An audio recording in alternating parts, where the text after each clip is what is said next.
Ngayong araw, samahan nyo nga pala ako na dalawin si Mama Ating sa may sementeryo. Bali ngayong araw ay death anniversary niya. 4 na taon na nga pala simula nang iniwan niya kami dito sa may mundong ibabaw. Simula nang nawala siya. Ito yung araw o date na talagang gumuho yung mundo namin. Hindi namin alam paano, bakit. Sobrang daming tanong, sobrang daming bakit sa isip namin. Kung hindi nyo na itatanong kung bakit ganito kalaki yung pagmamahal ko sa taong to, kay Mama Ating, siya lang naman yung taong naging isa sa naging napakabuting magulang para sa amin.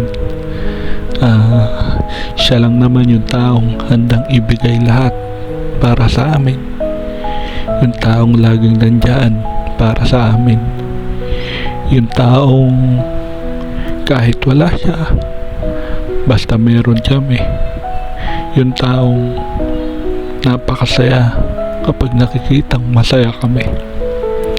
Siya yung taong hindi madamot, yung lahat ibibigay niya kahit wala siya, yung tipong isusubo na lang niya, ibibigay niya pa sa amin, yung taong mahal na mahal namin kahit kailan hindi namin makakalimutan.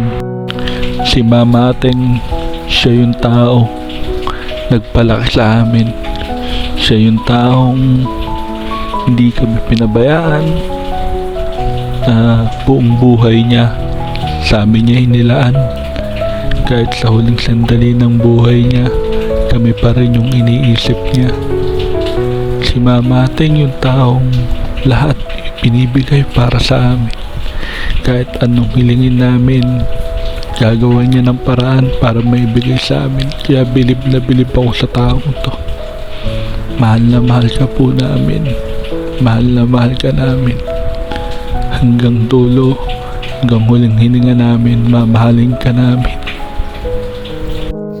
Kung nasaan ka po man ngayon, Mama Ating, mahal na mahal ka namin.